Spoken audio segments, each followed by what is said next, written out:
Good evening, everyone. Welcome to the channel. Before I begin, here are my disclaimers. Today I am going to give you an update about STAR SHINE HLDG interim report.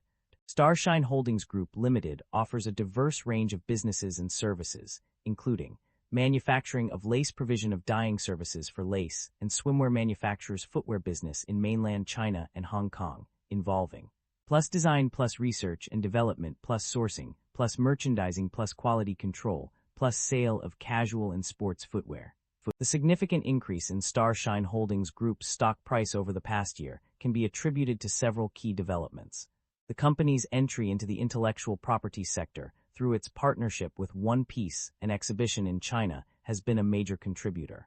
Additionally, the expansion of youth sports initiatives, including the sublicense agreement for the Paris Saint-Germain Academy in Hong Kong and Macau, has also driven growth.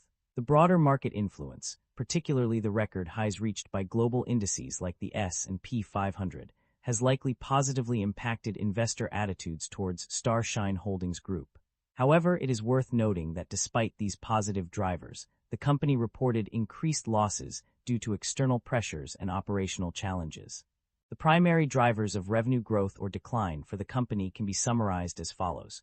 Revenue growth drivers. The main contributors to revenue growth are the expansion of the footwear business segment, which accounts for 86.2% of total revenue, and an increase in orders from existing customers in this segment. Additionally, the dyeing services segment has seen a significant growth of 9.4%. The company's ability to redirect orders from nearby factories' mismanagement or closures has also contributed to its revenue growth. Revenue decline drivers. On the other hand, the decline in revenue is primarily driven by the lace sales segment, which has experienced a decrease of 23.1% and 30.3% for high-density and regular-density lace, respectively.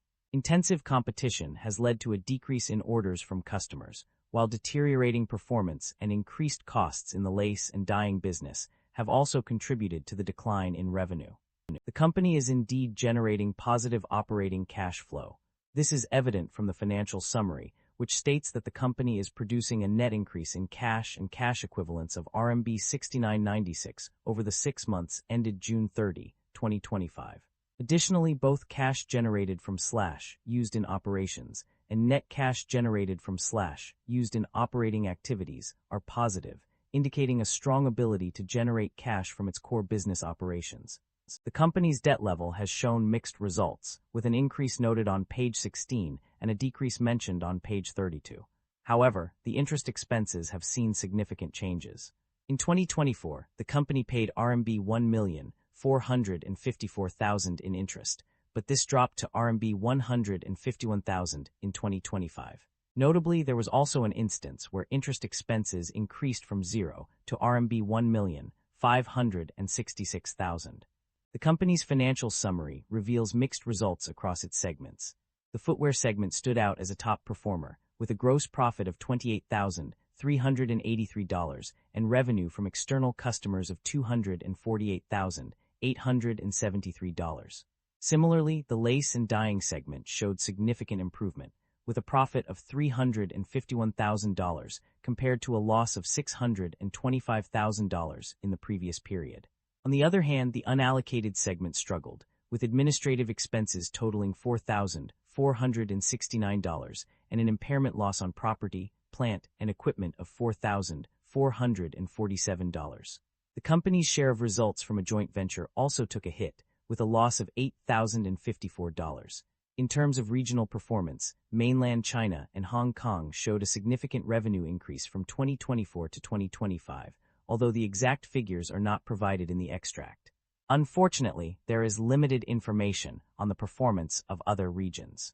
Management's outlook on company strategy. The company's management has provided insight into its future plans and outlook. Key points include a lack of significant investments or acquisitions in the pipeline, indicating a cautious approach to growth. Instead, the focus will be on identifying new opportunities for business development, suggesting a strategic emphasis on organic expansion rather than external transactions. The company's financial summary reveals that it has not distributed any dividends to its shareholders. Furthermore, there is no indication of share buybacks in the provided information.